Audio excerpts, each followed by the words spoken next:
විරාමයෙන් අනතුරු ඔබ නැවතත් එකතු වී සිටින්නේ ආයිබෝන් ශ්‍රී ලංකා වැඩසටහන සමගින්. ඉතින් අපි සූදානම් වෙන්නේ මෙතෙන් සිට හෝරාවක කාලයක් වෙන් කරන්නට, ඔබ වෙනුවෙන් ඔබව දැනුවත් කරන්නට, විශේෂයෙන්ම මේ දවස්වල රටේ බොහෝ දෙනෙකුට ගැටලු කිහිපයක් පවතින අංශයක් පිළිබඳව ඔබව දැනුවත් කරන්නට. ඔබ දන්නවා අපි හැමෝම දන්න කාරණාවක් තමයි මේ දවස්වල රටේ පවතින තත්වය, ජීවන වියදමත් එක්ක ජනතාවට දරා ගන්න බැරි තත්වයක් තියෙන පරිසරයක බොහෝ දෙනෙක් උත්සාහ කරනවා විදේශගත වන්නට. ඉතින් විදේශගත වන්නට සූදානම් වන අපේ ජනතාවට අත්‍යවශ්‍ය වන දේවල් වලින් ප්‍රධාන දෙයක් තමයි Tamanගේ විදේශ ගමන් බලපත්‍රය. ඉතින් මේ විදේශ ගමන් බලපත්‍රය සාදා ගැනීම වෙනුවෙන් ආගමන විගමන දෙපාර්තමේන්තුව කරා යන බොහෝ පිරිසක් මේ දවස්වල අපිට දකින්නට පුළුවන්. විශේෂයෙන්ම ජනතාව දිගු පෝලිම් වල ඉන්න ආකාරය අපිට දකින්නට පුළුවන්. ඉතින් මේ ජනතාවට මූලික වශයෙන් බලපාන ඔවුන් මුහුණ දෙන ගැටලුකාරී තත්වයන් ප්‍රශ්න ඒ පිළිබඳව ඔබව දැනුවත් කරන්නට තමයි අද දවසේදී අපි මෙතෙන් සිට හෝරාවක කාලයක් වෙන් කරන්නට සූදානම්ින් සිටින්නේ. ඉතින් මේ වෙනුවෙන් ඔබව දැනුවත් කරන්නට අපත් සමග කතා කරන්නට අද දවසේදී අපත් සමග එකතු වෙනවා ආගමන විගමන දෙපාර්තමේන්තුවේ අතිරේක පාලක ජෙනරාල් බන්දුල හරිස්චන්ද්‍ර මහතා. අයිබෝන් කියලා ඔබතුමා පිළිගන්නවා. අයිබෝන්. හොඳයි, මම මුලින්ම සඳහන් කළා දැන් විදේශගත වීමේ බලාපොරොත්තුවෙන් විදේශ ගමන් බලපත්‍ර ලබා ගැනීම සඳහා මේ දවස්වල වෙනදාට වඩා සාපේක්ෂව දිනපතාම වගේ විශාල පිරිසක් ආගමන විගමන දෙපාර්තමේන්තුව කරා පැමිණෙනවා. ඔබතුමාගෙන් මම මුලින්ම අහන්නට කැමතියි. දැන් ඔබ ආයතනය ආගමන විගමන දෙපාර්තමේන්තුව මොන වගේ ක්‍රමවේදයක්ද හඳුන්වා දී තිබෙන්නේ මේ ජනතාවට අවශ්‍ය සේවා පහසුකම් ලබා ගන්නට? හොඳයි, බොහොම ස්තුතියි. පළමුවෙන්ම ස්වර්ණවාහිනී ආයතනයට ස්තුති ප්‍රකාශ කරනවා අපි දෙපාර්තමේන්තුවක් හැටියට. මම මේ අවස්ථාවේ අපේ පාලක ජනරාල්වරයාගේ ස්තුතියත් පිරිනමන්නට කැමතියි. මේ දවස්වල අපි ඉතා බැරෑරුම් තත්යකට මුහුණ දෙමින් සිටිනවා. විශේෂයෙන්ම නව ප්‍රවණතාවක් ඇති වෙලා තියෙනවා මේ රටේ ජීවත් වීමෙන් සහ රැකියා කිරීමෙන් ශාස්ත්‍රීයභාවය ජීවිතය තුළ ඇති කරගත නොහැකි. ඒක නිසා විදේශගත වෙන්න අවශ්‍යයි කියන එක. එහෙම හිතලා අපේ රටේ විශේෂයෙන්ම තරුණ කොටස්, තරුණ විශාල ප්‍රමාණයක් අපේ කාර්යාලයට පැමිණෙනවා මේ ගමන් බලපත්‍ර ලබා ගැනීම සඳහා. මොකද ගමන් බලපත්‍රයක් නැතුව අපේ රටේ දේශීමාව ඉක්මවලා වෙනත් රටකට හෝ මොහොතින් එතරට යන්න බෑ. එතකොට මේකට අපි අපේ දෙපාර්තමේන්තුවේ තියෙන මානව සම්පත, තාක්ෂණික සම්පත සහ අනිකුත් පෙර සූදානම බැලුවපුවාම අපිට තිබුණේ සාමාන්‍ය තත්ත්වයක් මීට පෙර. අපි බලාපොරොත්තු වූ අසීමිත ලෙස විශාල පිරිසක් දිනපතා පැමිණීමෙන් සිටිනවා මේ ගමන් බලපත්‍රය ලබා ගැනීම සඳහා හෝ එහෙම නැත්නම් තිබුණු ගමන් බලපත්‍රයේ කාලය ඉක්ුත් වෙනකොටම එය නැවත අලුත් කරවා අලුත් ගමන් බලපත්‍රයක් ලබා ගැනීමට. පුංචි බාධා කිරීමක් කරන ඔබතුමාගේ දැන් සාමාන්‍යයෙන් දැන් ඔබතුමා සඳහන් කළා කලින් දවස්වලට වඩා මේ වෙනකොට විශාල පිරිසක් එනවා කියලා. දෛනිකව සාමාන්‍යයෙන් කොච්චර ප්‍රමාණයක් එනවද? දෛනිකව සාමාන්‍යයෙන් විශාල ප්‍රමාණයක් එනවා. මම ඒක පැහැදිලි කරොත් එහෙම විශේෂයෙන්ම අපේ තියෙනවා මේකට ක්‍රමවේදයක්. ඒ ක්‍රමවේදය තමයි අපේ වෙබ් එකට ගිහිල්ලා ඉවරලා ඒකට පිවිසලා කෙනෙකුට පුළුවන් මේ දිනයක් සහ වේලාවක් ලබා ගන්න. අපි ඒකට කියන අපොයින්ට්මන්ට් එකක් ගන්න ඕනේ කියලා. ඔබතුමා කියන්නේ ඔන්ලයින් මාර්ගයෙන්? ඔන්ලයින් මාර්ගයෙන් අපොයින්ට්මන්ට් එකක් ගන්න ඕනේ. අපි කලින් දුන්නේ ඉදිරි මාසය දක්වා පමණයි අපොයින්ට්මන්ට් දුන්නේ. නමුත් මේ විශාල ඉල්ලුම සලකලා බල අපි දැන් මාස 2 දක්වා ඒක දීර්ඝ කළා. හැබැයි දැන් මේ මාස දෙකත් මේක අද වෙනකොට ඉදිරි මාස දෙක සම්පූර්ණයෙන්ම මෙන් කරගෙන ඉවරයි දින සහ වේලාවන්. දැන් මෙතනදී අපිට අපි ඉස්සර බලාපොරොත්තු වුණේ ඉස්සර වඩාත් තිබුණේ අපිට මේ සාමාන්‍ය සේවාව තුළින් ගමන බලපත්‍රයක් ලබා ගැනීම තමයි වැඩි ප්‍රවණතාවයක් තිබුණේ. නමුත් දැන් ඇවිල්ලා තියෙන අලුත් ප්‍රවණතාවය තමයි එක් දින සේවයට විශාල පිරිසක් ඉල්ලුම් කරනවා. එක් දින සේවයට තමයි එන විශාල පිරිසක් අර කලින් දින සහ වේලාව වෙන් කරගන්නෙත් එක් දින සේවාවට තමයි. සාමාන්‍යයෙන් අපේ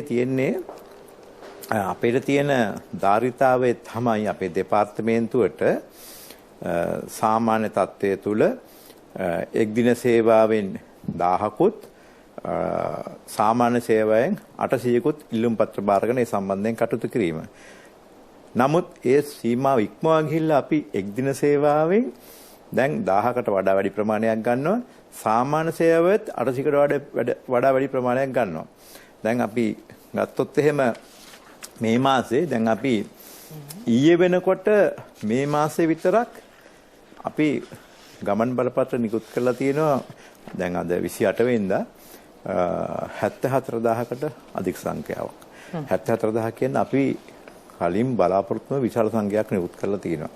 හැබැයි අපි මේ සියලු දේවල් කරන්න වෙලා තියෙන්නේ අපිත් සාමාන්‍ය පුරවැසියෝ වගේ ඒ අපෙන් සේවාව බලාපොරොත්තු වෙන පුරවැසියන් මූණ දෙන තත්ත්වයටම මුහුණ දෙමු. කියන්නේ අපිට අපේ වාහන වලට තෙල් එතකොට විදුලිය ආදී ප්‍රශ්න තියෙනවා. එතකොට රටේ සමස්ත ක්‍රියාවලිය තුළ ඇතිවලා තියෙන අර්බුදය තුළට මුහුණ දෙමින් තමයි අපේ නිලධාරීන් ඒ වගේම තාක්ෂණික අංශ මේ සියලුම අය මේ සේවාව ඉෂ්ට කරන්නේ. අපි සාමාන්‍ය වශයෙන් ගත්තොත් එහෙම අපි දැන් දිනකට අපි නිකුත් කරනවා 3000කට වඩා අධික ප්‍රමාණයක්. සමහර දිනවල දැන් මා ළඟ තියෙන මේ සංඛ්‍යාවෙන් ගත්තොත් එහෙම අපි 15 වෙනිදා මේ මාසේ 15 නිකුත් කරලා තියෙනවා 4170ක්. එතකොට 16 නිකුත් කරලා තියෙනවා 4023ක්. මේ විදිහට 3000 සීමාව ඉක්මවලා ඊටත් වඩා 1000කට වැඩි ප්‍රමාණයක් ගිය අවස්ථාවක් තියෙනවා. ඒ එන ඉල්ලුම අනුව අපිට කළමනාකරණය කරන්න පුළුවන් ආකාරය අනුව මේ එක් දින සේවාව තියෙන්නේ අපේ බත්තර මුල්ලේ තියෙන සුහුරු පාය ගොඩනැගිලි තියෙන අපේ දෙපාර්තමේන්තුවේ පමණයි. හැබැයි සාමාන්‍ය සේවාවට අපේ ප්‍රාදේශික කාර්යාලය 4කුත් තියෙනවා. ඒ ප්‍රාදේශික කාර්යාල 4 තමයි එකක් මාතර තියෙනවා, තව එකක් තියෙනවා වවුනියාවේ, තව එකක් තියෙනවා නුවර තියෙනවා, තව එකක් තියෙනවා කුරුණෑගල.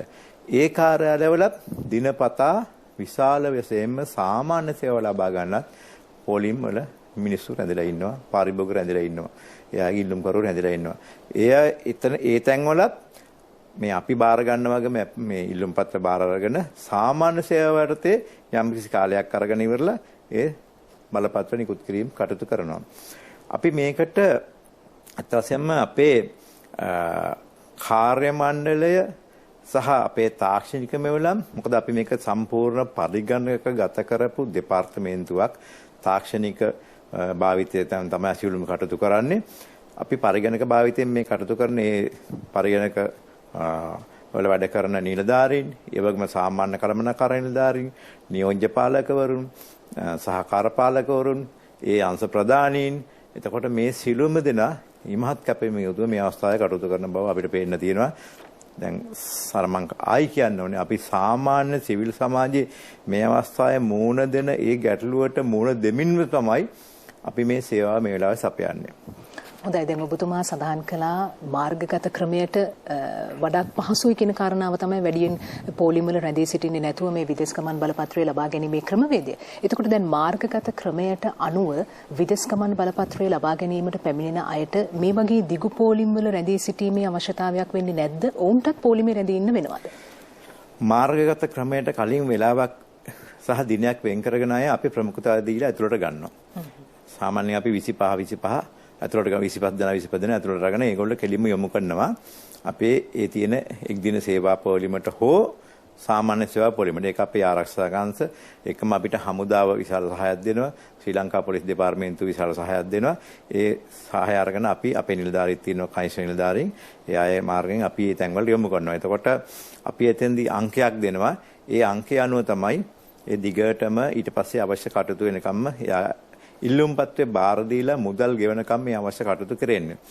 දැන් මම එතෙන්දී කාරණයක් පැහැදිලි කරන්න ඕනේ.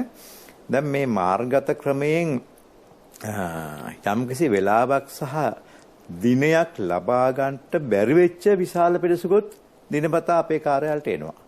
එතකොට දැන් එහෙම ආපුවාම අපි දැන් අත්දැකීමක් හැටියට මට කියන්න පුළුවන් අපි කරන ක්‍රමවේදය අපි උපරිම සංඛ්‍යාවක් තවත් අර මාර්ගගත ක්‍රමයට නැති එහෙත් අත්‍යවශ්‍යයෙන්ම ගමන බලපත්‍රයක් ලබාගත්තු අයෙන් පිරිසක් අපි එයාටත් අවස්ථාව දෙනවා. ඊට පස්සේ අපිට අනික් අයට අපි ඉදිරි දිනයක් දාලා සීලයක් ගහලා දෙනවා ඉල්ලුම් පත්‍රේ එදාට එන්නයි කියලා.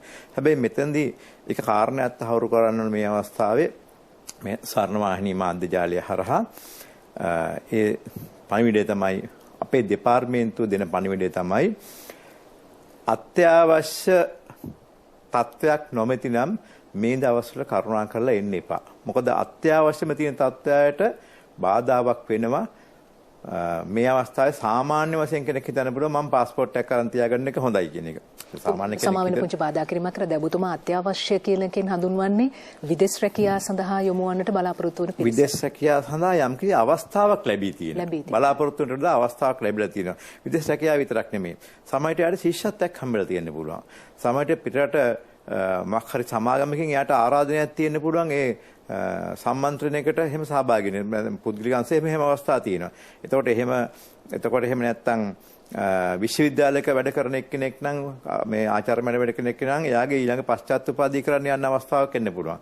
හැබැයි හුඟ දෙනෙකුට වෙලා තියෙන්නේ දැන් අපි අවුරුදු 10ක් දක්වා මේ ගමන් බලපත්‍රය දෙනවා. දුන්නට පස්සේ මේක දිගටම පාවිච්චි කරලා දෙන හැබැයි මේක අලුත් කර ගැනීම පිළිබඳව අලුතෙන් ලබන පිළිබඳව අවධානය යොමු නැහැ. දැන් මේ අවස්ථාවේ ලැබෙන හැටි ඒ පිරිසත් දැන් අපි ළඟට ඇවිල්ලා ඉන්නවා. එතකොට විශේෂයෙන්ම අත්‍යවශ්‍ය කියලා මම අදහස් කරන්නේ මේ දවස්වල ජපානය, කොරියාව, රොමේනියාව වගේ රටවල් වලින් විශාල වශයෙන් රැකියා වලට යොමු කිරීමට අපේ විදේශ නියුක්ති කාර්යාංශය එතකොට අපේ තියෙන අනිකුත් ඒ සමගාමී ආයතන සාකච්ඡා කරලා රජය සාකච්ඡා කරලා දූත මණ්ඩල සාකච්ඡා කරලා මේ සත්‍ය ඇති කරලා තිනවා. ඉතින් අන්නේ රැකියා අවස්ථාව නිශ්චිත වශයෙන්ම ලැබිලා තියෙන අයට අපිට ප්‍රමුඛත්වය දෙන්න අවශ්‍යයි.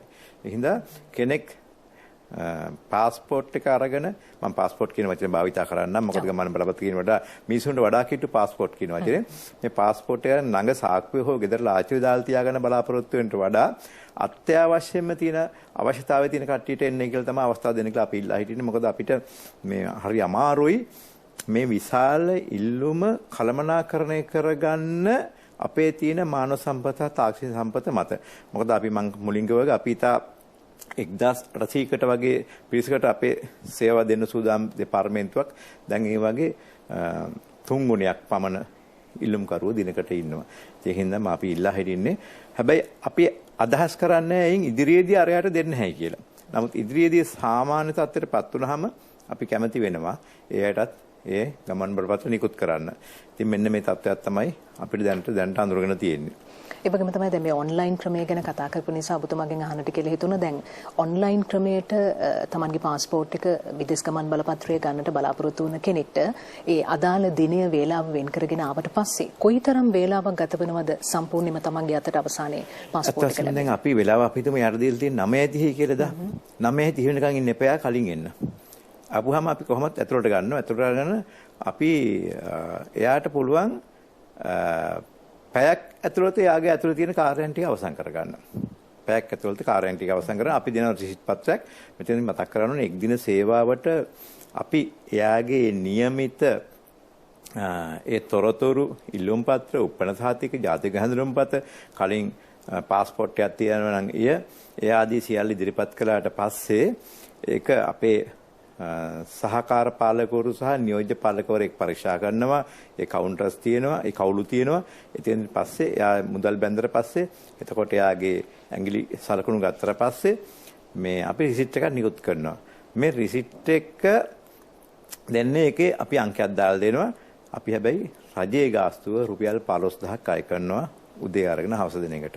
අපි මෙතනදී මේ පොලිමේ වැඩි වීමත් එක්ක අපි බැලුවා මේ අපිට බැරිද තව අත්හදා බැලීමක් කරන්න කියලා. මේක මේ අදියර දෙකකට ක්‍රියාත්මක කරන්න. දිනකට අදියර දෙකක්. ඒ කියන්නේ මේ ෂිප් දෙකකට අපි උදේ වරුවේ එක වෙනකන් උදේම ඇවිල්ලා ඉන්න කට්ටිය ගන්නවා. අර අපොයින්ට්මන්ට්ස් තියෙන කට්ටිය. ඊට පස්සේ අපොයින්ට්මන්ට්ස් තිබුණත් නැතත් අපි බලනවා හවස යම් කිසි පිරිසක් ගන්න අර අවශ්‍යතාවය සලකලා බලලා. ඒ අනුව අපි 2 ඉඳන් 6 වෙනකන් ආපහු ඉල්ලුම් පත්‍ර බාරගත්තා. වැඩ පිළිවෙලක් ආවා. අපි ඒකෙන් බලාපොරොත්තු වෙන්නේ ඇත්ත වශයෙන්ම පොලිම අඩු කරන්න.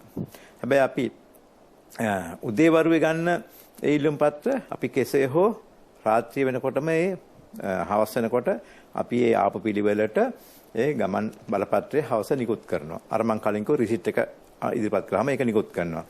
ඊට අමතරව අපි අර හවස් වරුවේ ගන්න ඒවා අපේ නිලධාරි රෑ 11-12 වෙනිකන් විතර රැඳී ඉඳලා ඒවා මුද්‍රණය කරලා සකස් කරනවා. සකස් කරලා අපි ඒ අයට දැනුම් දෙන්නේ. ඊට පහුවදා 8න් පස්සේ අපි නිකුත් කරනවා. ඒ අනුව තමයි දැන් කටයුතු කරා යන්නේ. හැබැයි අපි බලාපොරොත්තු උනේ නම් විශේෂයෙන්ම පොලීම කෙටි කරන්න අඩු කරන්න. හැබැයි මේ උදේ සහ හවස සේවා මුර දෙකක් ඒම නිසා තවත් පිරිස වැඩි වුණ එක තමයි අපිට ඕනේ. දැන් අපි ඉන්නේ මේකේ උච්චතම අවස්ථාවේ මේ වෙලාවේ අපි ඉන්නවා.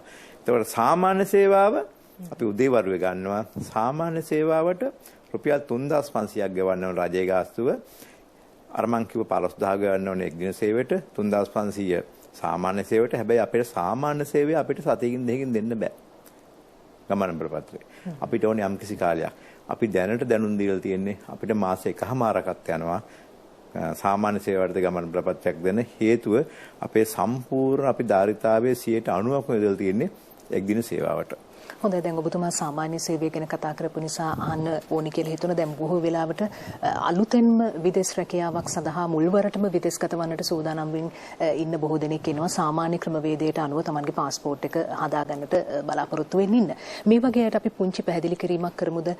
කොහොමද සාමාන්‍ය ක්‍රමවේදයෙන් වෙන්නේ? අපි හිතමු ආගමන විගමන දෙපාර්තමේන්තුව ළඟට ආවට පස්සේ මොන වගේ ක්‍රමවේදයක් අනුවද ඔවුන්ට මේ බලපත්‍රය ලබා දීම සිදුවන්නේ කියලා? සාමාන්‍ය ක්‍රමවේදයට ගන්නත් අර දිහට දිනයක් සහ වෙලාවක් වෙන් කරන් එන එක තමයි වඩාත්ම පහසු.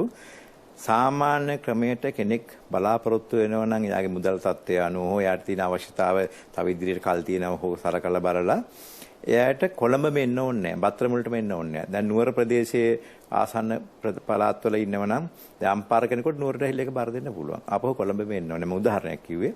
එතකොට කුරුණෑගල කාර්යාලයට පුළුවන් ඒ ප්‍රදේශයේ කෙනෙකුට. එතකොට උත්තර පළාතේ කෙනෙකුට පුළුවන්, අනුරාධපුර කෙනෙකුට පුළුවන් වවුනියා තියෙන අපේ කාර්යාලයක් එකට ගිහින් බාර දෙන්න. ඒ වගේම දකුණු පැත්තේ හම්බන්තොට, ගාල්ල, මාතර පැත්තේ කෙනෙකුට පුළුවන් අපේ මාතර කාර්යාලයක් තියෙනවා. එතනට ගිහිල්ලා බාර දෙන්න. මෙතනදී මම තව පණිවිඩයක් දෙන්න ඕනේ. මම කැමතියි කියන්න. හැබැයි අපේ අත්දැකීමෙන් දන්නවා මේ එන පිරිස් ඉතා ආවේගශීලීව හැසිරෙන ස්වරූපයක් තියෙනවා. මම හිතන්නේ දැන් මේ අපි මේ රටේ ඇති වෙච්ච සමාජ විපර්යාසයත් එක්ක ඇතිවලා තියෙන මානසික ස්වභාවයත් එක්ක වෙන්න ඇති හේතුව දැන් තෙල් ප්‍රශ්නයක් තියෙනවා රටේ. බඩු මිල ඉහළ යාම නිසා වෙන ප්‍රශ්නයක් තියෙනවා. ගෑස් ප්‍රශ්නයක් තියෙනවා. සාමාන්‍ය ජන ජීවිතයේ සාමාන්‍ය වශයෙන් පවත්වාගෙන යනකොට බේත් ටිකේ අඩුවක් තියෙනවා. ඉතින් මෙන්න මේ හන්ද මේ අපේ දැන් මේ ජනතාව ටිකක් මේ කුපිත වූ ස්වරූපයෙන් තමයි ඉන්නේ. ඉතින් මේ කුපිත වූ ස්වරූපයෙන් ඉන්න පිරිසක්ම තමයි අපේ මේක ගන්න ඉන්නේ. බොහෝ විට අපේ මම දන්නවා පැහැදිලිව මට ඇහිලා තියෙනවා. මම සමහර වීඩියෝස් බලලා තියෙනවා අපේ නිලධාරියාවල වීඩියෝ කරගෙන මේ ඊටමත් නරක ආකාරයෙන් නින්දිත ලෙසම අපේ දෙපාර්තමේන්තුවට බැනවා දිනවා. නමුත් අපි එයාට ආපහු බැනින්නේ නැහැ. එයාට සේවා කරන්න තියෙනවා. අපි සේවාව කරලා දෙනවා. හැබැයි කාටවත් එක දවසක් හෝ දවස් එකමාරක් ඉඳලා ගමන් බලපත්‍රයක් ගන්න එන කෙනෙකුට වැටහීමක් නැහැ. මාට තේරෙන හැටියට අපේ ඇතුලේ කරන කාර්යභාරය මොකක්ද කියලා. නැත්නම් ඒගොල්ලෝ කල්පනා කරනවා ඇති අපි විශාල මේ ගොඩනැගිල්ලක ඇතුළේ ඉඳන් සාමාන්‍ය මේ තේක බිබී එහෙම ඉන්නවා කියලා. නමුත් මම දන්නවා බොහෝ නිලධාරීන් විශේෂයෙන් ගමන් බලපත්‍ර අංශයේ නිලධාරීන් තමන්ගේ දිවාහාරය ගන්න හවස් 3ක් පහුවෙලා.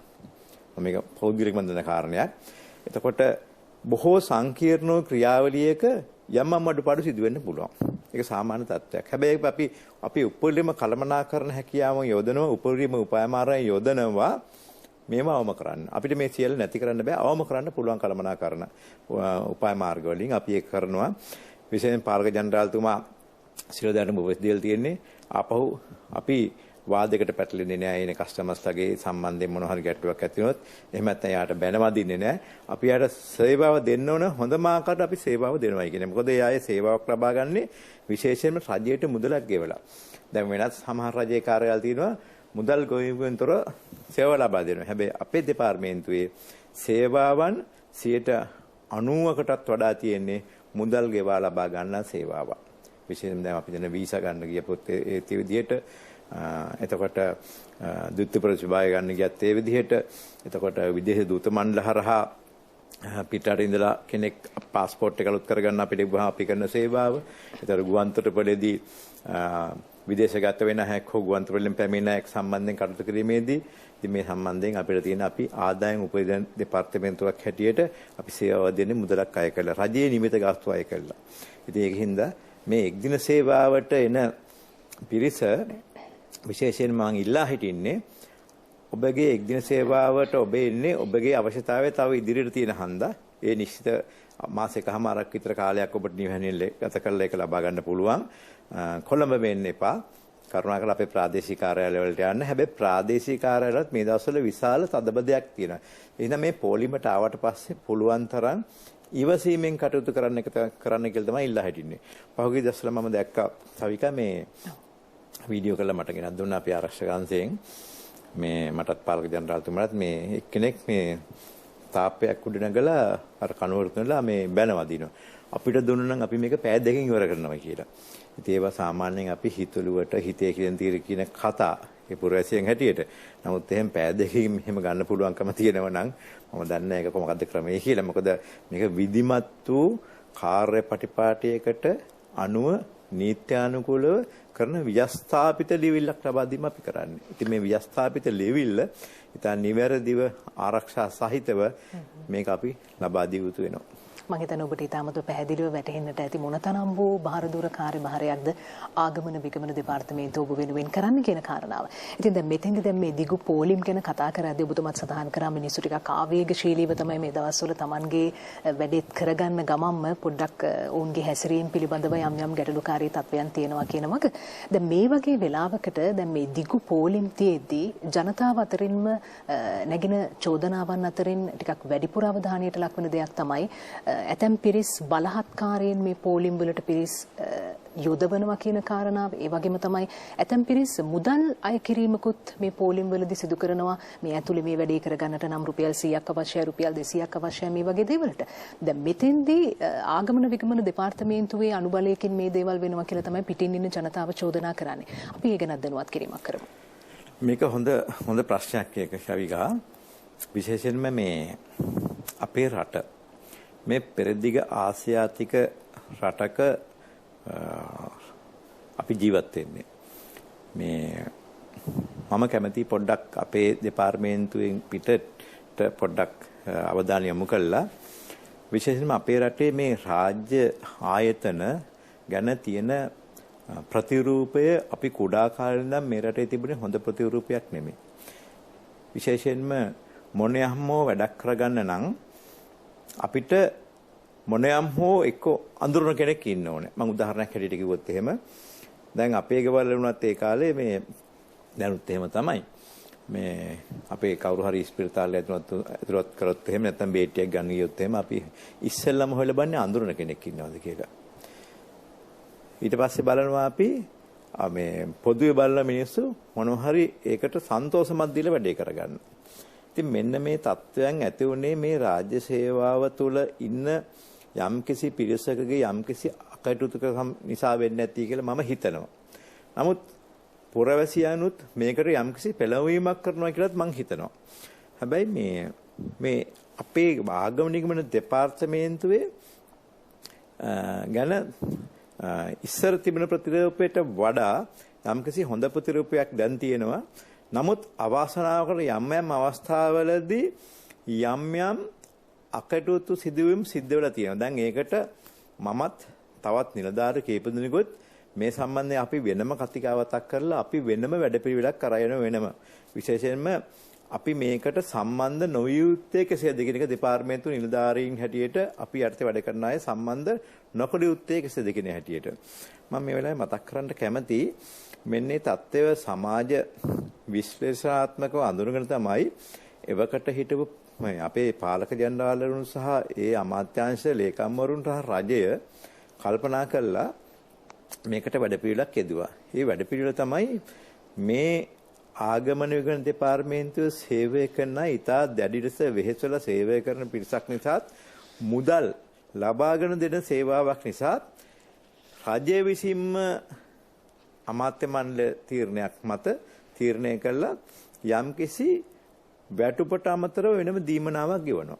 ඒ තමන් කරන වැඩ ප්‍රමාණය අනුව. ඒක තමන් විසින් උපයා ගන්න ඕනේ. එතකොට ඒක වැටුපෙන් 50% දක්වා උපරිම දක්වා අර යන්න පුළුවන්. එතකොට අන්න ඒකෙන් බලාපොරොත්තු වෙන්නේ මේ අවිධිමත් ලෙස කවුරු හෝ මොනියම් මුල්‍යමේ වටිනාකමක් සහිත දෙයක් හෝ මුදලක් ලබා ගන්නව නම් එහෙම නැත්නම් වෙනත් යම් කිසි වාසියක් ලබා ගන්නව නීතියක හෝ වරප්‍රසාදයක සඳහන් නැති දෙයක් ලබා ගන්න ඕන අන්න ඒක වරක් කරන තමයි කළේ. දැන්ටමත් ඒක අපි එකට ඉන්සෙන්ටිව් එක කියලා කියන දිරි දීමනාව කියලා කියනවා. අපි එහෙම එකක් දැන්ටත් අපි ගෙවනවා වැඩ කරන ඒ ප්‍රමාණය අනුව ඒ අය උපය ගන්නවා. ඒක අපේ වෙනම ගණන් තැබීම් ක්‍රමයක් තියෙනවා. ඒ අනුව ගෙවනවා. හැබැයි ඒ තත්ත්වයක් තුලත් මේව දේවල් වෙනවා නම් මම ඊටා ඒ ගැන කනගාටු වෙනවා. නමුත් මම දැන් මේ සමන් දෙන මේ රටේ මේ කස්ටමර්ස්ලාට පාරිභෝගිකයන්ට කියන්න කැමති අපේ සේවා බලාපොරොත්තු වෙන ඔබ වියදම් කළ යුත්තේ රජයේ විසින් නියම කරලා තියෙන මුදල් පමණයි අපේ නිලධාරීන් ලබා දිය යුත්තේ. හැබැයි ඒ ලබා දිය යුතු ඒ කවුළු තියෙන ඒවට පමණයි. ඒව ලබා දුන්න විගස ඒකට අදාළ රිසිට් පත්‍රයකුත් ලැබෙනවා. උදාහරණයකට මම කිව්වොත් එහෙම දැන් කෙනෙක් හිතන්න පුළුවන් මේ 3550 විතර නෑ තව තියෙනවා. අපි තුන් මගේ પાස්පෝර්ට් එකේ තියෙන්නේ මේ මොකක් හරි වැරදීමක් තියෙනවා ඒක. ඒක නිවැරදි කරගන්න ඕනේ. අද මගේ හැඳුනුම්පත් අංකේ මම අලුතෙන් ගත්ත හැඳුනුම්පත් අංකේ වෙනස්. දැන් මගේ પાස්පෝර්ට් එකේ හැඳුනුම්පත් අංකය ඇතුළත් කරගන්න ඕනේ. අපි ඒකේ අදාළ ලීක්විඩි අරන් ආපුවම කරලා දෙනවා. හැබැයි ඒකට මුදලක් අය කරා. ඒක රුපියල් 1000ක් වගේ මුදලක් අය කරන්නේ පැයක විතර වැඩක්. ඒ සංශෝධන අංශය කියලා වෙන මාසයක් තියෙනවා ඒක. ඒතකොට තව දැන් අපි රට පුරාම විශේෂයෙන්ම අපි මේ ඡායාරූප ගැනීම දැන් අපි විරාමයට කලින් කතා කරමින් හිටියේ ඡායාරූප ශාලාවලින් ලබා ගන්නා ඡායාරූප පරිගණකගත කිරීමේදී කිසියම් ගැටලුකාරී තත්ත්වයක් ඇතිවන බවට විශේෂයෙන්ම මේ විදෙස් ගමන් බලපත්‍රය પાස්පෝර්ට් එකට අවශ්‍ය වන ඡායාරූප ලබා ගැනීමේ යම් ක්‍රමවේදයක් තිබෙනවා ආගමන විගමන දෙපාර්තමේන්තුව විසින් හඳුන්වා දීලා තියෙනවා. නමුත් මෙහිදී දුරබැහැර ප්‍රදේශවල සිටින ජනතාව ඡායාරූප ශාලාවලින් මෙම ඡායාරූප ලබා ගැනීමේදී කිසියම් ගැටලුකාරී තත්ත්වයක් ඇති වුණා කියන චෝදනාව අපිට අහන්නට දකින්නට ලැබුණා. මොකද්ද ඔබතුමාට අපිට කියන්නට පුළුවන් මොකද්ද මේ අලුත් එහෙම පිළිබඳ ප්‍රශ්නයක් තිබුණා. අපි මේ ප්‍රශ්නේ අඳුනගත්තා. විශේෂයෙන්ම දැන් මම ඒක උදාහරණයක් කිව්වොත් එහෙම චවික දැන් අපි හිතමු අපේ ගෙදර ඉස්සරහා පාරේ යන්න පුළුවන් එකපාර වාහන 25කටයි කියලා. හැබැයි මේකට වාහන දාන 250ක්. එතකොට ඉබේම ට්‍රැෆික් එකක් ඇති වෙනවනේ. ඉතින් ඒ අන්නේ වලට තමයි වෙලා තිබුණේ. එතකොට ඒක තාක්ෂණික වශයෙන් විසඳන්න ඕන ප්‍රශ්නයක්. ඒක අපි මේ තාක්ෂණික ප්‍රශ්න විසඳන කළමනාකරණ පිළිවෙලවල් කීපයක් යෙදුවා. ඒ අනුව දැන් ඊට අපි ඡායාරූප සංගම්, ඡායාරූප ශාලා, ඡායාරූප ශිල්පීන් අපිට වෙන වෙනම ගැන කතා කළා, මහ ජනතාව කතා කළා, ටෙලිෆෝන් එකෙන් දුරකථනයෙන් සමහර අය බැනත් වැදුනා අපිට. අපිත් ඒක උපේක්ෂාවෙන් වින්දරාගත්තා. මොකද මේක අපි විසින් හිතාමතා කරපු දෙයක් නෙමෙයි, අධික ඉල්ලුම නිසා ඇතිවෙච්ච තදබදයේ මත වෙච්ච දෙයක්.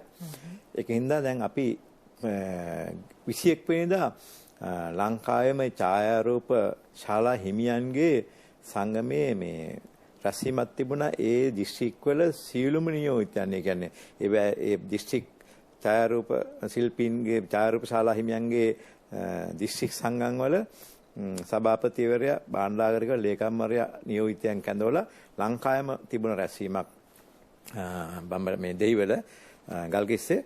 ඒකට මමත් IT අංශයේ බාර නියෝජ්‍ය පාලකවරයාත් පුද්ගලිකව සහභාගී වුණා ගිහිල්ලා ඒගොල්ලන්ගේ ප්‍රශ්න කතා කළා. අපි ඒකට හැබැයි මේ විසඳුමක් ඒ විදිහට කරමින් පැවතිය වෙලාවේ එහෙම කළ ඉවරලා අපි ඒකට දැන් 75%කට වඩා වැඩි විසඳුමක් දීලා තියෙනවා. දැන් ඉරිදා පටන් ඒ පහසුතාවයකින් දැඩි අපහසුකකින් තොරව ලංකාවේ ඕනෑම ඡායාරූප ශාලාවකින් දැන් එවන්න පුළුවන්කම තියෙනවා ඒ ඡායාරූප. අන්නේ ඡායාරූප පිළිබඳ ඒ ගැටලුවේදී අපි අපේට විශේෂයෙන්ම අපිට ඒ තාක්ෂණික ඒ මෙවලම් එහෙනම් පරිගණක ඒතකොට සර්වර්ස් මේ ආදි සම්බන්ධයෙන් ගැටලුවක් තිබුණේ. එතකොට ඒවා අපි ඒ ඔන්ලයින් ක්‍රමයට වෙන ඡායාරූප ලබා ගැනීමට දැන් වැඩපිළිවෙල අපි සකස් කළා. අපේ තාක්ෂණික අංශයට විශේෂයෙන් මේ වෙලාවේ ස්තුති කරන්න ඕනේ අපේ පරිගණක අංශයට. ඒ සම්බන්ධයෙන් කටයුතු කළාට මම ඒක කියනවා ඒ නිලධාරීන් විශේෂයෙන් මේ අංශයේ ඉන්න ඒ චම්පික මහතා, ඒ වගේම පාලක චම්පික මහතා, නියෝජ්‍ය පාලක තුෂාර මහත්මයා වගේ කට්ටිය ඒක ඉතා හොඳට ප්‍රශ්න අඳුරගෙන සති දෙකක් විතර මහන්සි වුණා අපි මේ වැඩේට. ඒ වගේම අපිට මුදල් ඕන වුණා ඒ සර්වර්ස් වගේ දේවල් හයි කරන්න. පාලක ජෙනරාල්වරයා ඒ වෙලාවේ රටේ හිටියේ නෑ. ඔහුත් පිටරටින් මට උපදෙස් දුන්නා කොහොමද මේක කරන්න කියලා. අපි අදාළ සමාගම් එක කතා කළා. ඉතාමත්ම විනිවිද පෙරණ ආකාරයට අපි රජයේ මුදල් භාවිතා කරලා ඉවරලා, රජ මුදල් කියන්නේ අපිම හම්බ කරලා දෙන මුදල් මේවා. ඉතින් මේ භාවිතා කරලා මේ මිනිස්සුන්ගේ පාරිභෝගික අවශ්‍යතාවය අපි ඉෂ්ට කරලා තියෙනවා දැන්. තවත් එකක් ඒක තව ටිකක් තියෙනවා. ඒ ටිකත් අපි නිවැරදි කරනවා ඉතා ඉක්මනින්. එතකොට මෙන්න මේ මට ආපහු කියන්න ඕනේ මේ ඡායාරූප ශාලාවලට දෙන්න ඕනේ ඡායාරූප ශාලාවල ඒ බිල්පත ගෙවන්න ඕනේ. ඒක පුද්ගලිකව ගෙවන්න. ඒක කියන්නේ රජයට නෙමෙයි. ඒකට එතකොට ඒක පුද්ගලිකව ඒ ආයතනට ගෙවන්න ඕනේ. ඊට අමතරව අපේ ප්‍රාදේශීය කාර්යාලය වලට හෝ එහෙම නැත්නම් අපේ ප්‍රධාන කාර්යාලයට සේවාව ලබා ගන්න අය ගෙවන්න ඕනේ අර රජයේ ගාස්තු පමණයි. ඊට අමතරව දැන් ඔබතුමී ඇහුවා දැන් මේ එළිය මේ ඔව් එහෙම එකක් තියෙනවා.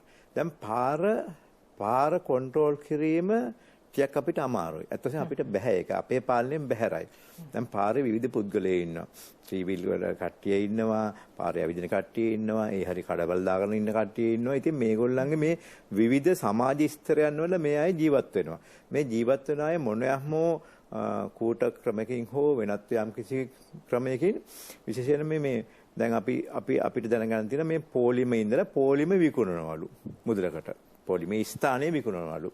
එතකොට පාස්පෝර්ට් හරි මොනවයි වැඩ කරපුවාම ඉල්ලුම් පත්‍රේ පුරවලා දෙන්න ඒකට විශාල මුදලක් ගන්නවලු. එතකොට තව ඉක්මනින් අරන් දෙන්නයි කියලා ඉවරලා සමහර අයගේ සල්ලි අරගෙන ඉවරලා මගරලා ගිය අවස්ථාවක් තියෙනවා එහෙම. මොකද එහෙම එක කම්ප්ලේන්ට් එකක් ආවා. අපි හොයලා බලුවා නමුත් අපිට මේ පුද්ගලයා හොයාගන්න බෑ කවුද කියලා. ඒක එළී තියෙන පාර. එතකොට අපේ රටේ නීතිය බලාත්මක කිරීමේ අනිකුත් ආයතන විශේෂයෙන්ම ආරක්ෂක අංශ සහ ශ්‍රී ලංකා පොලිසිය මම හිතන්නේ අපි මේක සම්බන්ධයෙන් අපි දැනුවත් කළා පොලිස් ශ්‍රී ලංකා පොලිසිය අයිති අමාත්‍යාංශයේ ලේකම්වරයාත් පුද්ගලිකව ලිඛිතවම අපිට සහාය දෙන්න කියලා මෙහෙම අපිට චෝදනා කරලා තියෙනවා මේ එළියේ පාර මේ විදිහට මෙහෙම වෙනවා ඒ හින්දා මේක අපිට කළමනාකර ගන්න අමාරුයි ඔබලාගේ සහාය අවශ්‍යයි කියලා මොකද අපේ රටේ නීතිය හැටියට නීතියෙන් පිට මොනියම් හෝ මුදලක් හෝ නැත්නම් දෙයක් අල්ලසක් හැටියට දෙයක් දීමත් වරදක් ගැනීමත් වරදක් මම කියන්න ඕන තව කාරණයක් අපේ දෙපාර්තමේන්තුව මොනියම් හෝ මට්ටමක නිලධාරියෙකු විශේෂයෙන්ම ආරක ජනරාල්තුමයි මම ඊට කතා කළා මේක මොනියම් නිලධාරියෙකු නීතියෙන් පිට මොනියම් හෝ දෙයක් ඉල්ලා සිටින්නේ නම් කරුණාකරලා ඇවිල්ලා අපිට වෙනම පැමිණි කරන්න. එහෙම නැත්නම් අපේ රටේ පොදු නීතියක් තියෙනවා. අපේ අල්ලස්සෝ දූෂණ කොමිෂන් සභාව 1954 අංකේ ඒකට කතා කරලා කියන්න රටේ නීතිය ක්‍රියාත්මක වේවි එයාට විරුද්ධව. හැබැයි අපේ දෙපාර්තමේන්තුවේ මොනියම් හෝ නිලධාරියෙක් මේකට සම්බන්ධ වෙනව නම් සමහරවිට මොනියම් හෝ ශ්‍රේණියක වෙන්න පුළුවන්. ඒ කරුණාකරලා අපිට කියන්න. හැබැයි ඒ වැඩේ කරගෙන ඉවරලා කොහේ හරි ගිහිල්ලා කෑ ගහන්න එපා මම මෙච්චර දීලා ඉවරලා මෙච්චර කරගත්තා මෙහෙම කරගත්තා කියලා. හැබැයි එහෙම කිරීමෙන් හානියක් වෙනවා. හානිය වෙනවා. සමාජයට පණිවිඩයක් දෙනවා. මේක අහවලාට කියලා මේක සල්ලි දීලා කරගන්න පුළුවන් කියලා මේ විධිමත් නොවු ක්‍රමයකට. එහෙම යන්න එපා කවුරුවත් අපි ඉල්ලා හිටනවා. මේ රජයේ ගාස්තු පමණේ රජයේ කාර්යාලයකින් කරගන්න ගෙවන්න ඕනේ. ඉතින් මෙන්න මේ தත්ත්වය ඇත්ත වශයෙන්ම අපිට කනගාටුදායකයි. ඇත්ත වශයෙන්ම කවුරු හරි එහෙම දැනට රැවටිලා දැනට විශාල මුදලක් දීලා මොනවා හරි එහෙම කරගෙන තියෙනවා නම් අපි මේ පිළිබඳව කනගාටු වෙන්න ප්‍රකාශ කරනවා අපේ නිලධාරී සම්බන්ධව නම් අපිට රහසෙම වෙනම අපිට දැනුම් දෙන්න අපි සම්බන්ධයෙන් කටයුතු කරනවා හැබැයි සාක්ෂියතෝ දැනුම් දෙන්න ඒකම තව එකක් කාරණාවක් කියනෝනේ චවික දැන් අපි හිතමු අපොයින්ට්මන්ට් එකක් ගත්තෙත් නැති වෙලාවක සහ දිනයක් ගත්තෙත් නැති අර අපි ගහපු සීල් එකකුත් නැති දිරි දිනයක් එන්නේ කියලා අසරණ මිනිස්සෙක් කෙනවා. අසරණ කියන්නේ යා අසරණ වෙලා තියෙන්නේ යාට අවශ්‍යතාවය තියෙනවා දැන් ගන්න විදියක් නැහැ. අපි එහෙම අය අඳුරගෙන එයා ළඟ තියෙන ඒ ලීජිකවලින් තහවුරු වෙනවනම් එයා ලබන හතියේ ගුවන් යාන පියාසර කරන්න තියෙනවයි කියලා අපිට රටකට අපි ඒක අපිට තහවුරු වෙන අපි ආට ඉක්මන් කරලා ලබා දෙනවා. ඔබතුමා සඳහන් කරන මේ හදිසිම අවශ්‍යතාවය. ඒක මොකද දැන් මම ඊයේ ඉන්නකොට කාර්යාලේ ඉන්නකොට ආව මේ රෝදපොටුවෙන් කාන්තාවක්. මේ ආවේ මේ මීගමු පැත්තේ ඉඳලා එයා ටිකක් ඒ රෝදපොටුවේ හිටියට එයා බොහොම නිකන් දැනුම් තේරුම් ඇති කාන්තාවක්. මං හිතනවා පහළ මැද පන්තිය වගේ තමයි කතා කරනකොට තේරුනේ. එයා ආවේ එයාගේ මේ දුව ඉන්නේ පිටරට තවත් දුවේ පිටරට ඉන්නවා පුතා ව්‍යාපාර කරනවා පුතාට එන විදිහ පුතා යාළුවෙක් එක්ක යාවේ වෙලා ඒ යාළුවා කාර් එකේ තියාගෙන ඇහිලා අන්තිමට එහෙ පහල කරගන්න බැරුව ඊට පස්සේ කවුරු හරි කියලා මාව හම්බෙන්නේ කියලා මා ළඟට ආපුවාම දැන් එයා මම බැලුවා එයා කස්ටමර් කෙනෙකුට වඩා අපේ පරිපුඩ එයා ඇත්තටම මේ වෙලාවේ මේ රෝදපුටු වෙන්නේ අබයිතත්වයක් තියෙන කෙනෙක්. ඒ අවස්ථාවේ අපි ඒ වෙලම කළා මේ හදලා දුන්නා. දැන් ඒ විදිහේ. ඒතර අපි හිතමු ගැබිනි කාන්තාවක් කියලා. එතකොට එහෙම කෙනෙක් ඇහිලා කිව්වොත් අපි බැලුවම ඉතින් අපි ඒ අවශ්‍ය කාරණා මේව කරලා දීලා එහෙම කරලා දෙන හැබැයි අපිට තහවුරු වෙන්න ඕනේ. දැන් ඒ වගේ ඉහළ නිලධාරියෙක් වෙනවා. මේ ඉපෙරදා පුද්ගලික බැංකුවක නිලධාරියෙක් ආවා. එයාට ලබන හතියේ යන්න තියෙනවා කොන්ෆරන්ස් එකකට. හැබැයි එයා බැලුවමයි දන්නේ එයාගේ પાස්පෝර්ට් එක ඉතා ඉක්මනින් කල්ලිකුත් වෙනවා. මොකද සමහර රටවල් තියෙනවා પાස්පෝර්ට් එකේ වළංගු කාලය මාස 6කට වඩා නැත්තම් වීසා දෙන්න නැහැ රටේ. දැන් ඔය වගේ හදිසි අවශ්‍යතා තියෙන අය කොහොමද හඳුනාගන්නේ? ඒ කියන්නේ ඔබතුමාලා හඳුනාගන්නේ අපේ පහළ අපේ පිවිසෙන ස්ථානයේ අපේ ආරක්ෂක නිලධාරීන් ඉන්නවා. ඒගොල්ලන්ට ඒක පෙන්වුවාම ඒගොල්ලෝ කියනවා මෙන්න මෙතන අහවල් තැන කවුන්ටර් මේ ගිහිල්ලා කාමරේට ගිහිල්ලා අහවල් එක්කෙනා හම්බෙන්නේ කියලා. ඒක පාලක ජනරාල්ලා එහෙම නැත්තම් මාව එහෙම නැත්තම් අපේ නියෝජ්‍ය පාලකවරයෙක් හෝ ගමන බලපත්‍ර පාලකවරයා හම්බෙන්නේ කියලා කියනවා.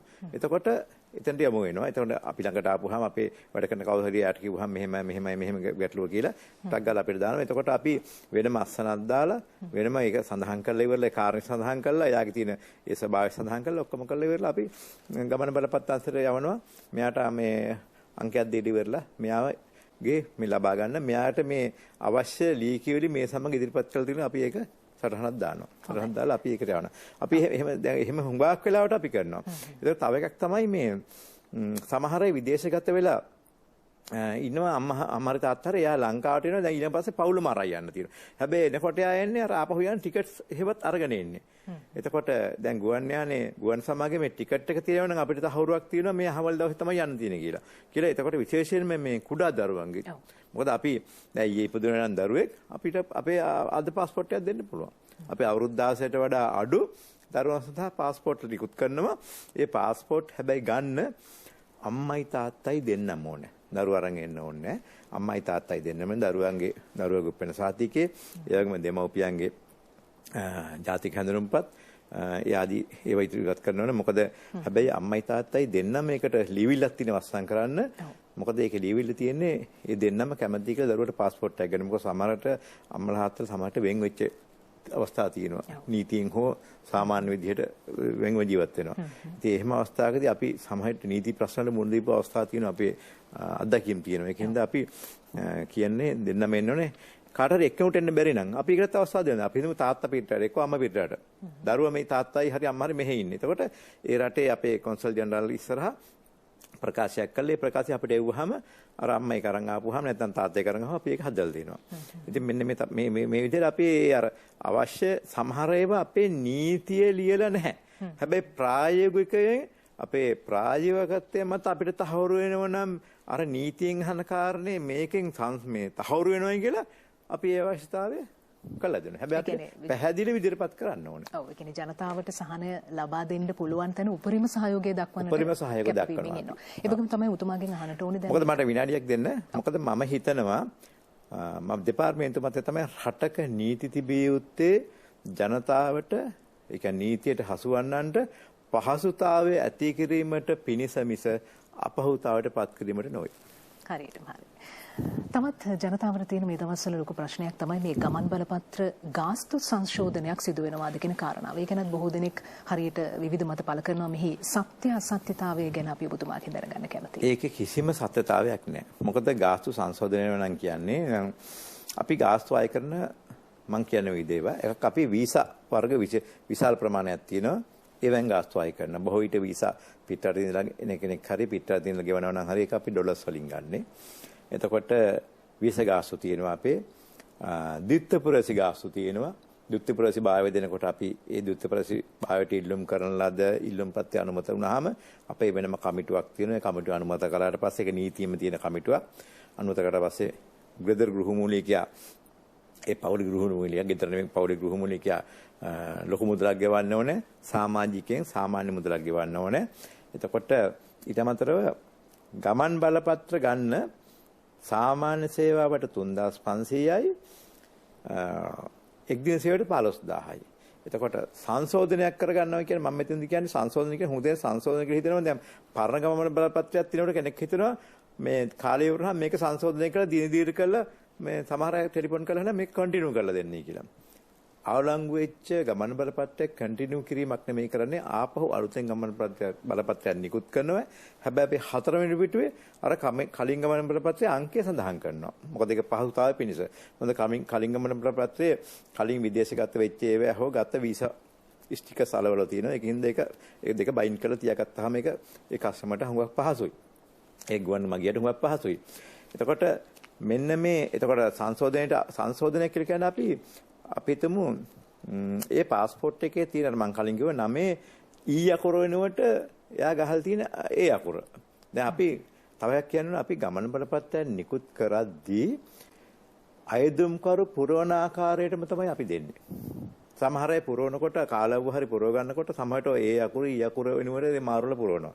පස්සේ කාලෙක තමයි දැනගන්නේ එයාගේ ජාතික හැඳුන්පතේ තියෙන එක විදිහක නැත්නම් උපන්සහතියේ තියෙන එක විදිහක මේ પાස්පෝර්ට් එකකින් තව විදිහකට. එතකොට අපි ළඟට එනවා සංශෝධනය කරන. අන්න ඒක තමයි සංශෝධනය. එතකොට අපි රුපියල් 1000ක මුදලක් කරන් ඒක රජයේ ගාස්තුවක්. ඔබතුමා සඳහන් කරන දැන් ඒ වගේ සංශෝධනයකදී ඇරෙන්න අමතරව ගාස්තු සංශෝධන වීම අමතර ගාස්තු දැන් යන ප්‍රචාරය තමයි මහ ජනතාව අතර මේ අපි හිතන පෝලිං වැඩි වෙන්න හේතුවයි කියලා මේ හෙටයින්ද මේ වැඩි වෙනවා. ඒ කියන්නේ දැන් රුපියල් 15000 විශාල ප්‍රමාණයකින් වැඩි වෙනවා 3500 තවත් විශාල නෑ. එහෙම කිසිම යෝජනාවක් අපි රජයට ඉදිරිපත් කළා නැහැ. මොකද ඒක ඇත්ත වශයෙන්ම මෙහෙම සංශෝධනයක් කරනවා නම් අපි යෝජනා කරන්න ඕනේ. අපි දැන් අයිති වෙන්නේ ආයෝජන ප්‍රවර්ධන හා තාක්ෂණික අමාත්‍යාංශයට. ඒකේ ලේකම්වරයෙක් ඉන්නවා. ඒ ලේකම්තුමා හරහා අපි යෝජනා කරන්න ඕන රජයට. ඊට පස්සේ මේක ඇමති මණ්ඩලය අනුමත කරන්නත් ඕනේ. අමාත්‍ය මණ්ඩලය අනුමත කරන්න ඕනේ. අපි හැම කිසිම අදහසක් දක්වලත් නැහැ. යෝජනාවක් කළත් නැහැ. ඒකෙන් ගාස්තු මේ දිනවල වැඩිවීමක් වන්නේ නැත. මම හිතන්නේ බොහෝ දෙනෙක්ට තිබුණු ප්‍රශ්නයක් ඔබතුමා හොඳයි ඒකට පිළිතුර ලබා දුන්නා. තවත් ප්‍රශ්නයක් තමයි මේ දිගු පෝලිම් වල ජනතාව මේ විදිහට රැඳී සිටින්නට බලපාපු තවත් හේතුවක් විදිහට බොහෝ දෙනෙක් කියනවා දැන් හෙට අනිද්දා මේ ගමන් බලපත්‍ර මුද්‍රණය කිරීමේ ගැටලුවක් තියෙන්නට පුළුවන්. මොකද මේ අවශ්‍ය අමුද්‍රව්‍ය වල හිඟයක් තියෙන්නට පුළුවන් කියන කාරණාව. කඩදාසි මිල ඉහළ යාමත් කඩදාසි වල හිඟතාවය ඇතිවීමත් නිසා දැන් ප්‍රවණතාවක් කියලා තියෙනවා. මොකද දැන් ඕක හුඟක් කොට ආවේ සමහර අපිට දැන් අපේ මේ මාසික බිල්පත් තියෙනවා අපිට දැන් විදුලි බිල, ජල බිල එයා එතනත් පහුගිය දවස්වල අදහස් දක්වලා තියෙනවා අපි ඒක SMS පණිවිඩයක් මගින් එවනවායි කියලා බිල්පත් ගෙවන්න කියලා. ඉතින් මේ සමහරවිට මේක අපේ රටේ මිනිස්සුන්ගේ හිතවිල්ල සාධාරණයි. හේතුව ඒ අයට වැටහීමක් නැහැ. ඒක මම කිව්වා රෙඩියෙන්නේ පොලිමට වැටහීමක් නැහැ මේ ඇතුළේ වෙන ක්‍රියාවලිය මොකක්ද කියලා. මේ දැනට මේ પાස්පෝර්ට් අපි ලංකාවේ මුද්‍රණය කරන්නේ නැහැ මේවා. දැනට මේ කොහොමද මුද්‍රණය කරන්නේ? ඓතිහාසික මුද්‍රණය කරලා නැහැ, ඉදිරි මුද්‍රණය කරන්නේ නැහැ. ඒක අපි විදේශීය ඇනොමක් දීලා විදේශීය ටෙන්ඩර් කැඳවලා කරන වැඩක් ඒක. ඒතර මේ අවුරුද්ද අවසන් වෙනකන් අවශ්‍ය પાස්පෝර්ට් අපේ සතු අපේ ගබඩාවේ තියෙනවා. එතකොට ඊට අමතරව අපි තව ලක්ෂ 10ක ඇනොමක් ඉතා ළඟ එනවා අපිට. තව ලක්ෂ 10ක් ගමන බලපත්. සුළු ප්‍රමාණයක් නෙමෙයි. ලක්ෂ 10ක්. අපි බලනවා ඒකත් මදිනොත් අපි ඊට පස්සේ දැන් සූදානම් වෙලා තිනවා තව ලක්ෂ 10ක් වෙන වෙනමුම් කරන්න.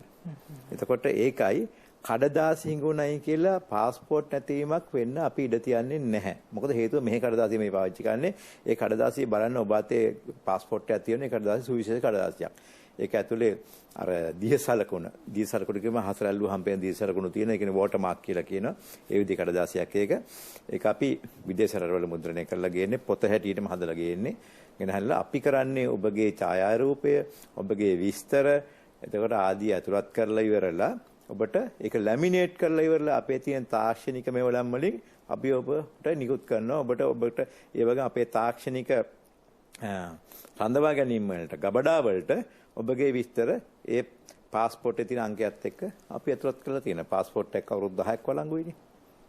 හොඳයි මම හිතන්නේ බොහෝ දිනකට තිබුණු ගැටලු කිහිපයක් තමයි මේ විදිහේ දේවල් වුණොත් අපි ඉක්මනට අපේ પાස්පෝර්ට් එක හදාගන්නට ඕනි කියන කාරණාව. නමුත් බන්දුල හනිෂ්චන්ද්‍ර මහතා බොහොම පැහැදිලිව දැනුවත් කරා එවැනි අනිසි බියක් ඇති කරගත යුතු නොවන බව. තමත් දෙයක් තමයි ඒක මට විනාඩියක් දෙන්න. අපි දැන් මේක බලාපොරොත්තු වෙන්න දෙන්න 2024 අවසානයේ දක්වා විතරයි. 2024න් පස්සේ අපි යනවා e-passport කියන ඒ ක්‍රමයට. අලුත් ක්‍රමයට. මොකද අපි විශේෂයෙන්ම මේ එක අයිකාවා මේ තත්ත්වයන් කියලා කියන ස්ටෑන්ඩඩ්ස් කියලා කියනවා. ඒ තත්ත්වයට ගේන්න අපේ රට දැන් බැඳිලා ඉවරයි. ඇත්ත වශයෙන්ම දැන් අවුරුදු කීපයකට කලින් තමයි අපි මේ දෙපාර්තමේන්තුව මම මේ දෙපාර්තමේන්තුවෙන් කරන්නේ සැලසුම් කරගෙන ඇවිල්ලා දැන් ඊයේ සීමත් තිබුණ මොරටු විශ්වවිද්‍යාලෙත් එක්ක මේ එහෙ තාක්ෂණ අංශයත් එක්ක මේ අපි යන්න ඕනේ මේ දත්ත ඇතුළත් කරපු චීපයක් සහිත තියෙන પાස්පෝර්ට් එකකට.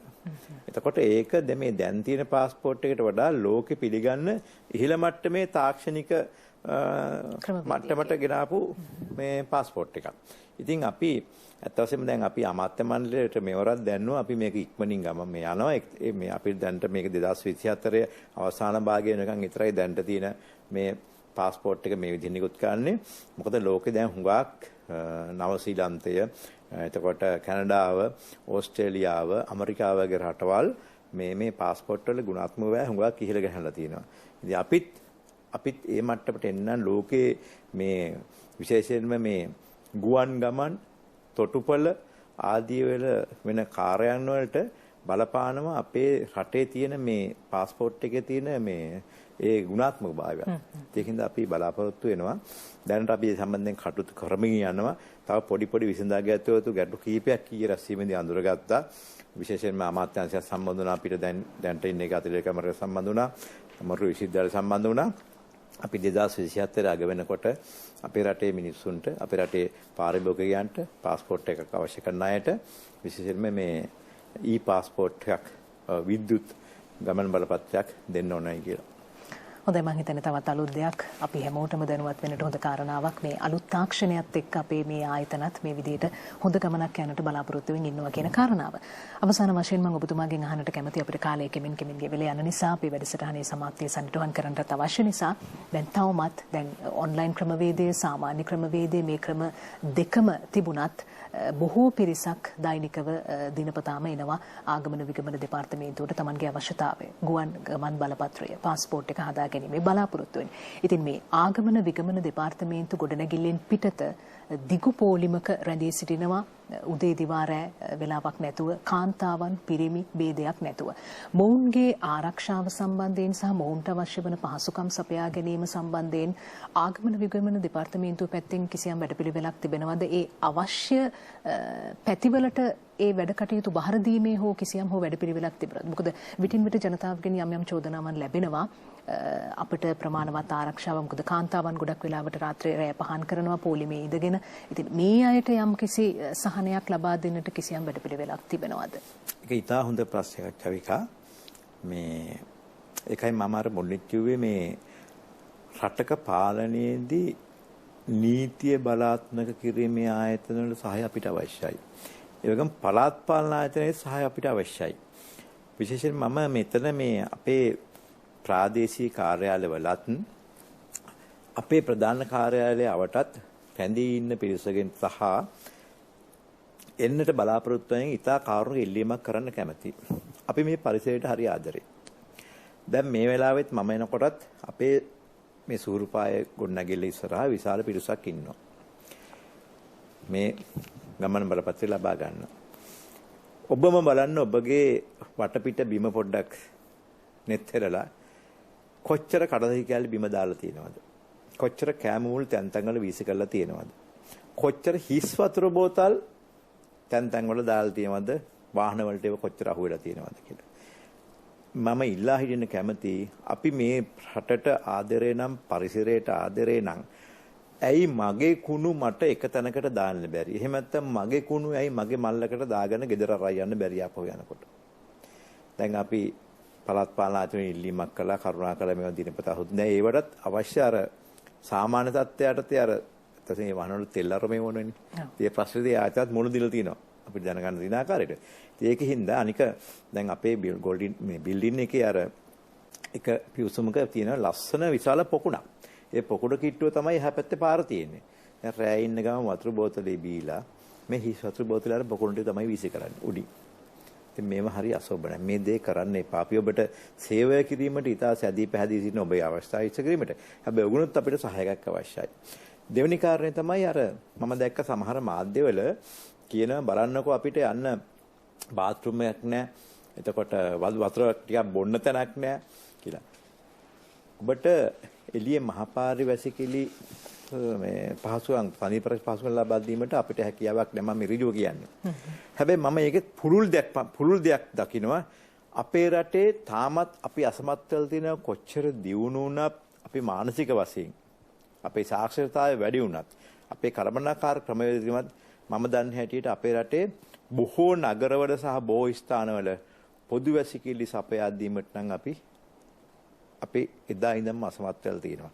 සපයලා දුන්නත් අපේ රටේ ජනතාව එය පාවිච්චි කිරීමේදී නියමාකාරයට පාවිච්චි කරන්නේ නැති බවකුත් පේනවා.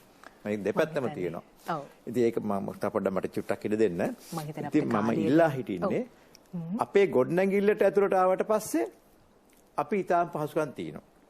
ඇතුළේ බාහම ඊටාමත් හොඳම තත්ත්වයේ නිරන්තරයෙන් පිසු ගන්න මේ බාත්රූම් පහසුකම් තියෙනවා. අපේ ප්‍රෙමිසස් වලට ආවට පස්සේ අපේ පරිසරයට ආවට පස්සේ අපේ ඇතුළට ආවට පස්සේ හැබැයි අපිට පිටතේව සම්බන්ධයෙන් නම් වකීමක් ගන්න බෑ. ඒ ආයතන වල දනල තියන්න විතර අපිට කරන්න පුළුවන්. අපිට ඒක සපයන්න තරම් අපිට ඒක ධාරිතාවක් නැහැ. හොඳයි මම හිතන්නේ මම හිතන්නේ අද දවසේදී අපි කතා බහ කරේ විදේශගත වීමේ බලාපොරොත්තු වෙන සිටින ඔබට විදේශ ගමන් බලපත්‍රය ඔබේ පාස්පෝර්ට් එක ලබා ගැනීමේදී ආගමන විගමන දෙපාර්තමේන්තුවට පැමිණියාට පස්සේ යම් යම් ගැටලු වලට මුහුණ දෙන්නට සිදු වෙනවා කියන අපිට චෝදනාවන් ලැබුණා. ඉතින් ඒවට ඔබව දැනුවත් කරන්න තමයි අපි අද දවසේදී උත්සාහ කළේ. ඉතින් ඒ වෙනුවෙන් අද දවසේදී අපත් සමග එකතු වුණේ ආගමන විගමන දෙපාර්තමේන්තුවේ අතිරේක පාලක ජෙනරාල් බන්දුල හරිචන්ද්‍ර මහතා. මම හිතන්නේ ඔබට තිබුණු ගැටලු වලින් බොහොමයක් විසඳා ගන්නට එතුමන්ගේ පිළිතුරු වලින් හැකියාව ලැබෙන්නට ඇති. ඉතින් අපි ඔබතුමාට බොහොමත්ම ස්තුතියි කියනවා. අයබෝවන් බොහොම ස්තුතියි ඔබතුමාට. ඉතින් අපි සෝදානම් වෙන්නේ අයබෝවන් ශ්‍රී ලංකා වැඩසටහනින් අදට මෙලෙසින් සමුගන්නට ප්‍රාර්ථනා කරනවා ඔබට සුබ දවසක්.